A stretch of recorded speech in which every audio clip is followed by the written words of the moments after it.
2020 is slowly lurching to the finish line, but political battles await in the weeks and months ahead. We gather perspective with Drake University professor Dennis Goldford and former Republican Party Chair Mike Mahaffey on this edition of Iowa Press. Funding for Iowa Press was provided by Friends, the Iowa PBS Foundation, the Associated General Contractors of Iowa, the public's partner in building Iowa's highway, bridge, and municipal utility infrastructure. Iowa PBS is supported in part by Wells Fargo. FUELIowa is a voice and a resource for Iowa's fuel industry. Our members offer a diverse range of products, including fuel, grocery, and convenience items. They help keep Iowans on the move in rural and urban communities. Together, we fuel Iowa. Small businesses are the backbone of Iowa's communities, and they are backed by Iowa banks. With advice, loans, and financial services, banks across Iowa are committed to showing small businesses the way to a stronger tomorrow. Learn more at iowabankers.com.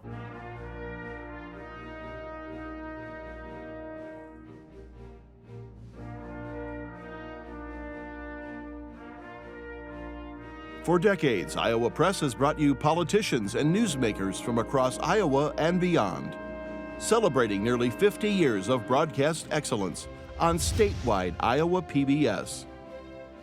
This is the Friday, November 20 edition of Iowa Press. Here is David Yepsen. 2020 has been a year of unprecedented news and political strife. As an ongoing pandemic surges here in Iowa, political parties are now setting their sights on the political battles of the coming weeks and in 2021. To assess the political situation here in Iowa, we're joined by Drake University Professor of Political Science Dennis Goldford and former chair of the Republican Party of Iowa, Mike Mahaffey. Gentlemen, welcome. Good to see you both. Good to have you back on the show. I see you. Also joining the conversation across the table is Kay Henderson, news director at Radio Iowa. Gentlemen, this week concerning news when Senator Chuck Grassley announced that he'd been exposed to someone with COVID and then later the same day announced that he'd tested positive for it. Thankfully, as we tape this program right now, he says he's asymptomatic and feeling well. Mike Mahaffey, that spawned a lot of conversation about the next Senate race in Iowa. Do you think Chuck Grassley will seek re-election? I really don't know the answer to that. I mean, one of the interesting things is that he missed votes in the Senate for the first time in 27 years, which is a pretty extraordinary record. I would not bet against Chuck Grassley running again. I mean, I know he's going to be, I think he's 87 years of age. If the Republicans win the Senate, if they win at least one of the races in Georgia on January 5th, they will control the Senate, and Chuck Grassley will continue to have quite a bit of influence and power. And if that's the case, I wouldn't bet against him running again. Well, if he does not, there have already been some names floated out in the atmosphere of people who might run. Ashley Hinson, who just won a race for the U.S. House seat representing you, I believe. Yes. Who else do you think might be considering it? And Ashley's, I think, a rising star in the Republican Party, but I would be a little surprised if she ran simply because it would be after only one term, and it certainly could happen. Well, another name, which is a familiar name, is Pat Grassley, who is the Speaker of the Iowa House and the grandson of Senator Grassley, and who just came off a very successful election in terms of what happened in the Iowa House of Representatives, where it was 53-47 and is now 59-41. So that's one.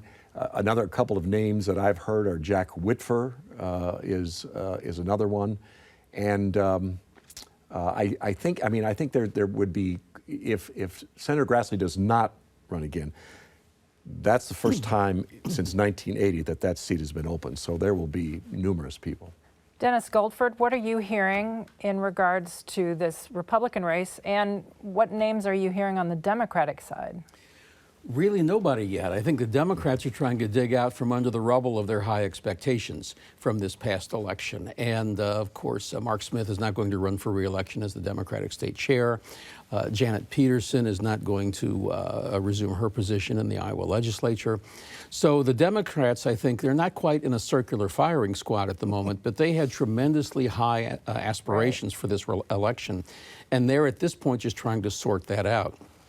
Chuck Grassley, boy, I hope I have his physical constitution going forward. I mean, talk about an Iron Man. He still jogs, doesn't he? Right. And He does. runs every day. He's in tremendous shape, and he seems to have weathered so far this particular test of positive for the COVID virus pretty well.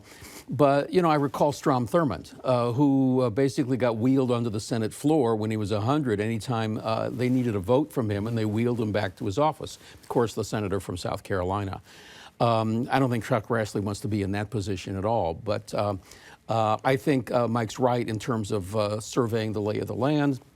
If it looks as though the Republicans are going to keep control of the Senate, then it gives them obviously a lot of things to do and worthwhile staying there. Another race in 2022 that's being talked about is the governor's race. Dennis Goldford, Kim Reynolds, how is her handling of the pandemic going to affect her hopes for re-election? I think at this point it's completely about that. Now other issues will emerge, of course, but I, at least in people I've talked to or comments I've become aware of, you know, I've heard her called COVID Kim. I've heard that the level of outrage I've seen with regard to what she's done or not done is just striking to me. There are people, of course, who believe she's done a very good job. I'm not hearing that as loudly as I'm hearing some of the objections at this point. But for right now, barring what happens any given amount of time down the road, because we never know what's going to pop up on our screens, it'll be COVID, COVID, COVID, as far as how she's handled that. Do you hear names of Democrats who are thinking about it? You know, I don't want to mention names particularly because I don't want to foster little boomlets or anything like that. But you know, Democrats don't have anybody of at this point, I think, of statewide name recognition. Although, you know, Teresa Greenfield certainly had a ton of money to get herself known across the state. Would this be something that interests her? I don't know at this point. I don't care about boomlets, but I'm here to report as a reporter. Right. Cindy Axne's name comes up in political circles. That she's not all that excited about Washington, and you know, a governorship has a lot of appeal. Right. The difficulty for Democrats is that, you know, as we saw this time, Joe Biden won, what, 6 counties out of 99, and Teresa Greenfield won 8 counties out of 99. Any Democratic candidate running statewide, whether a presidential candidate, a senatorial candidate, or a gubernatorial candidate, has to pile up big majorities in those more urbanized counties.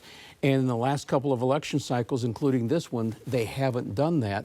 So I don't know if Axne would want to make that move yet or not. Mike Mahaffey, knocking off a sitting Republican governor in Iowa is pretty tough. Pretty difficult. I live in a different neighborhood than Dennis lives in. I don't hear the outrage about Governor Reynolds.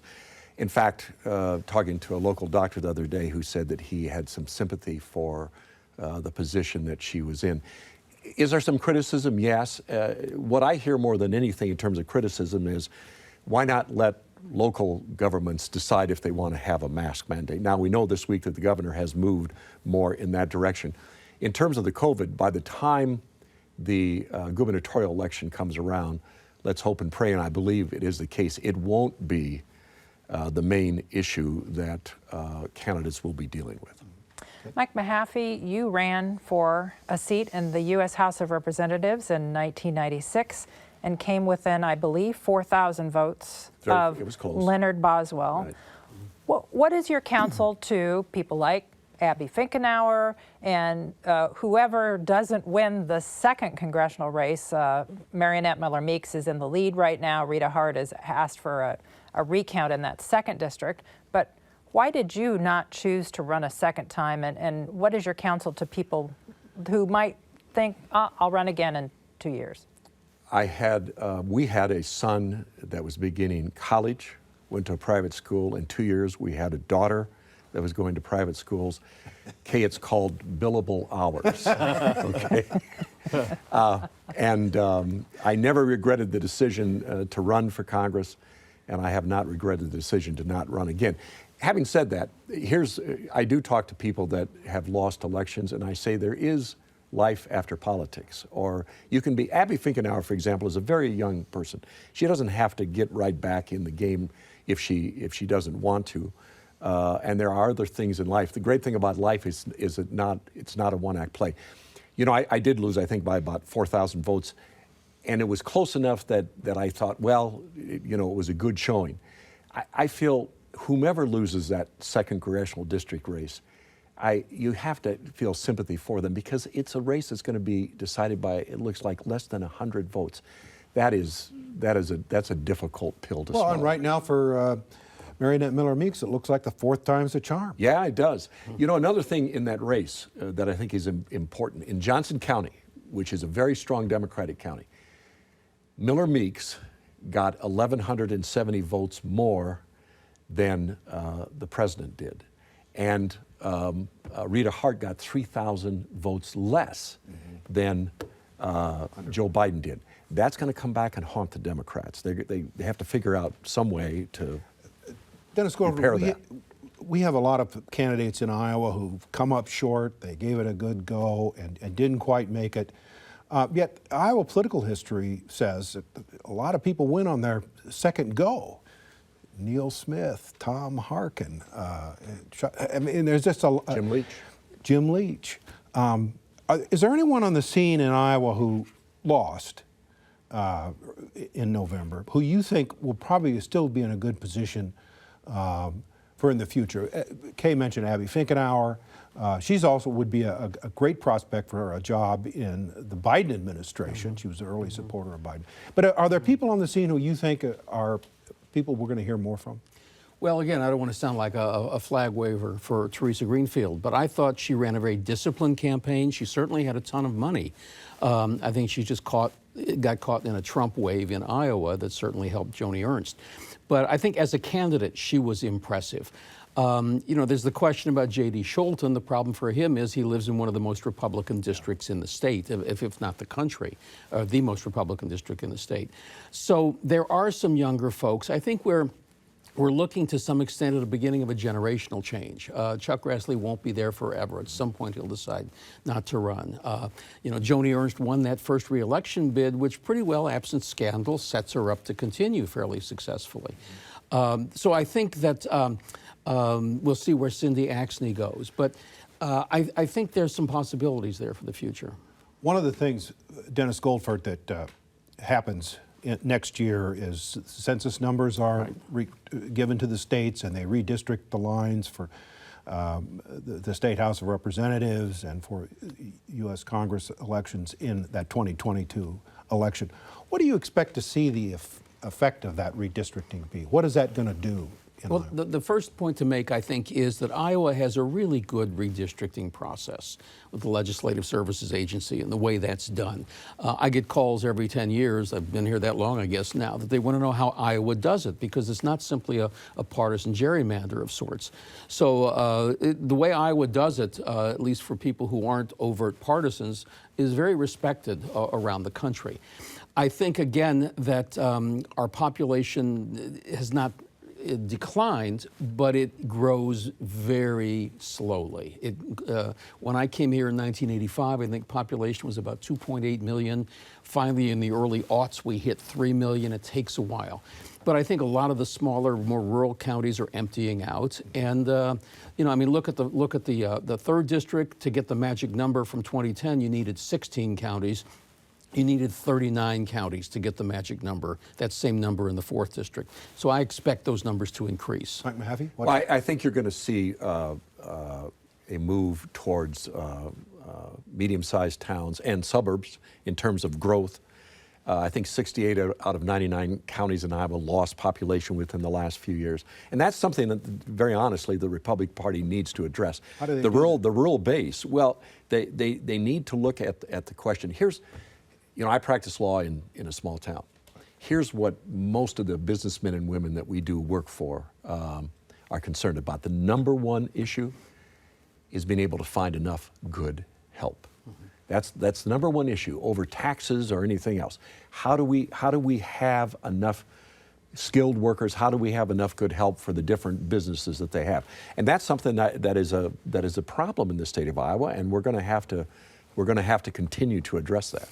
Well, if Republicans would support a higher minimum wage, maybe they would get more people to go to work for them. They'll say, if you pay them, they will come? Well, as a matter of fact, that may be part of it. But I think the other part of it is you've got to have the people with the right kind of education to do that. And I'm not talking about just going to college, David. I'm talking about welders and people that have those skilled craftsmen and women that we really need in the state of Iowa. One thing that does happen in redistricting is a lot of candidates decide to retire, and you'll have new districts, and there'll be a lot of turmoil in Iowa politics in the year ahead as people decide whether they stay or go. Kay Henderson?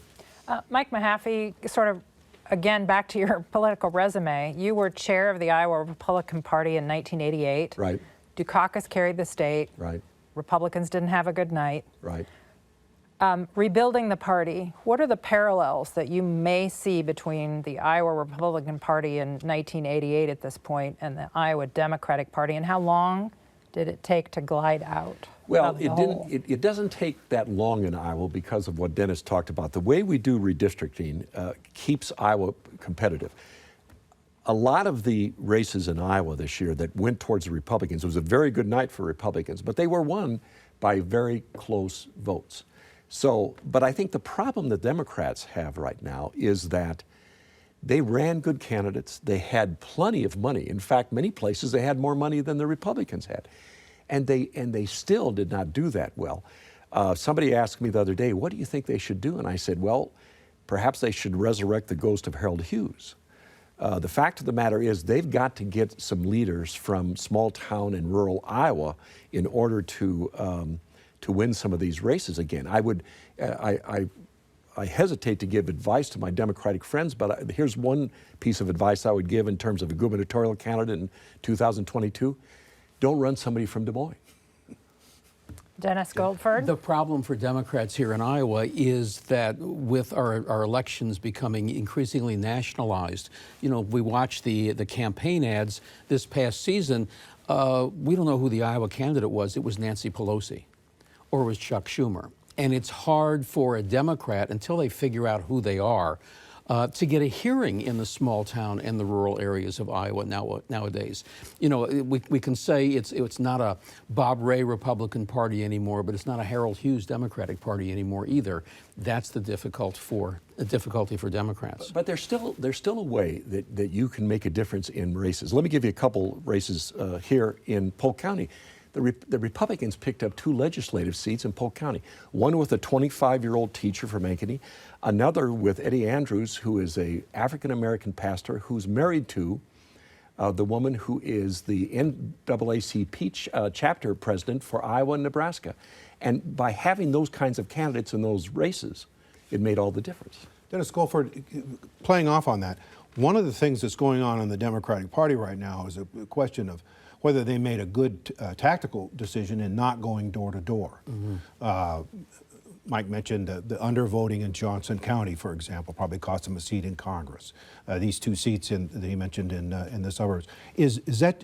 Do you agree that was a mistake by Democrats, or was that a wise move given the health pandemic? No, I think it was a mistake. The political science research that I know of suggests that what matters most is that personal contact. I mean, we would get tons of written ads, flyers, pamphlets in the mailbox every day.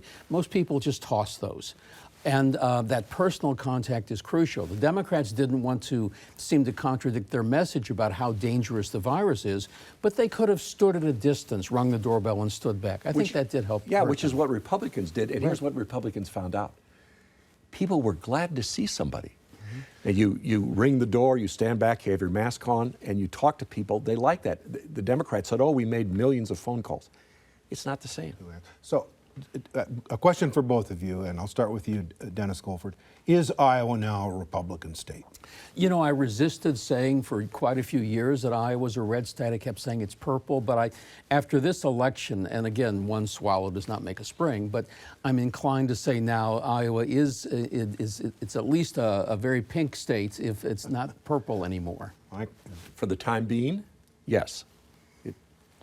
We haven't much time left, but we do want to talk about 2024, Mike Mahaffey. Does anyone have a leg up here? If President Trump is not reelected, will he be the leading candidate here in 2024? If President Trump decided to run again in 2024, he would have a lot of support in the state of Iowa. If he does not, I think it's really a wide open race. Who has caught your eye among those? I mean, a wide berth of people have come through. Well, you're going to have Ted Cruz again. You're going to have Vice President Pence. You're going to have Nikki Haley. You're probably going to have, you may have Chris Christie. You might have Mike Pompeo. Yeah, Christie Noem. Senator Hawley. Yes, you might from have Missouri, Cotton right, from Arkansas. Right, and you're Sure. going to have a lot of people coming through Iowa again. And by the way, I think Iowans will still continue to have the first in the nation caucuses. I'm not sure about the Democrats. Well, is Iowa a good place for Republicans to start their contest? That's an argument that has been going on for years in terms of the fact that does it seem to skew more towards the more ideological aspects or wings of the party. But I think the fact of the matter is in 2024, you're going to have people that are going to be more center-right and then more right. And so I think it'll be a good contest, David. Dennis Goldford, would it be wise for Democrats nationally to choose to start their contest in a place like Arizona? Well, you know, there's this argument of America becoming an increasingly majority-minority country. And Arizona speaks to that issue. But notice that President Trump increased his share somewhat among Latino voters, among African-American voters this time. I think the Democrats would have more trouble looking as though they were bailing out of Iowa, rather than saying, look, we can reach some Democrats who are pretty white bread, as opposed to what we find in more ethnically diverse states. Why wouldn't it be in their interest to say, Iowa went Republican, let's go somewhere else where it may be purple? Because they've got to win in, just as we see here in statewide elections, they've got to win in areas that have been Republican for quite some time. One of the things that was heard by people who were listening to the radio and watching television was the argument among Republicans that Democrats are socialists. I was in a situation at Grinnell College where people were arguing that, well, people know a democratic socialist is different than a socialist. Do they? I don't think so. I mean, to be blunt about it, in American political culture, calling someone a socialist is the political equivalent of calling someone a child molester. I mean, it's that incendiary and inflammatory a term. Now, I think it's nonsense that Democrats are socialists, but it's a charge that Republicans and conservatives have made about them for years as a way of delegitimizing them. There are Democrats who talk in that direction, like AOC and Bernie Sanders and so forth like that. They're not the majority of the party. And so, but Democrats, I've argued for a long time, since Ronald Reagan, have not figured out who they are and how to explain that to the country. And I think we still saw that this time, which made them vulnerable to that. Mike Mahaffey, there's a great debate going on nationally about the 2020 election results. How is that going to impact your party in the future? Well, Aaron Burr once said that the law is something that can be boldly asserted and plausibly maintained. There's a lot of bold assertions about the election. The plausibility and the probability of this being overturned, I think, is very minimal. And one of the things that I think is unfortunate is that there's some talk about state legislatures, having electoral votes go for somebody other than the person that won that state. I don't think that's helpful to the Republican Party. I don't think it's helpful to the Republic. I think that cooler heads are going to prevail, And I think when this is all said and done, there will be a peaceful transition of power. And it looks right now as if it's going to be Joe Biden, and that will be fine. And in terms of presidential races, Republicans will live to fight another day. Dennis Goldford, we've got 30 seconds left. Do you think, you're a professor, students, do you see a lot of students coming here and then leaving Iowa? Many go elsewhere, certainly. Does that leave Iowa in being a more Republican state? Because younger people, Democrats leave. Well, remember, there are Republicans among college-age students as well. There's no question about that. They may be a smaller group than generally most college students consider themselves independents, but they tend to be more liberal. But you certainly have Iowans leaving Iowa, students, but you also have other students who come to school in Iowa and actually stay in Iowa. And I've got to leave it there. Okay. Thank you both for coming to join us today. And we'll be back next week with another edition of Iowa Press at our regular times, 7:30 Friday night and again at noon on Sunday. Kay Henderson will host the program with a special roundtable of small-town reporters and editors focused on the issues facing journalism in Iowa's rural communities. Joining the panel with Kay are Art Cullen of the Storm Lake Times, Ty Rushing of the Northwest Iowa Review, Bob Leonard of KNIA and KLRS Radio, and Doug Burns of the Carroll Times-Herald. For all of us here at Iowa PBS, I'm David Yepsen, and thanks for joining us today.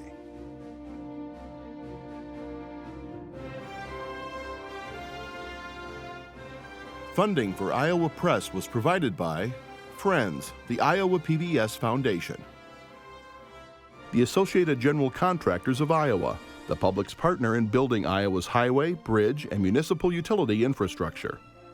Iowa PBS is supported in part by Wells Fargo. FUELIowa is a voice and a resource for Iowa's fuel industry. Our members offer a diverse range of products, including fuel, grocery, and convenience items. They help keep Iowans on the move in rural and urban communities. Together, we fuel Iowa. Small businesses are the backbone of Iowa's communities, and they are backed by Iowa banks. With advice, loans, and financial services, banks across Iowa are committed to showing small businesses the way to a stronger tomorrow. Learn more at iowabankers.com.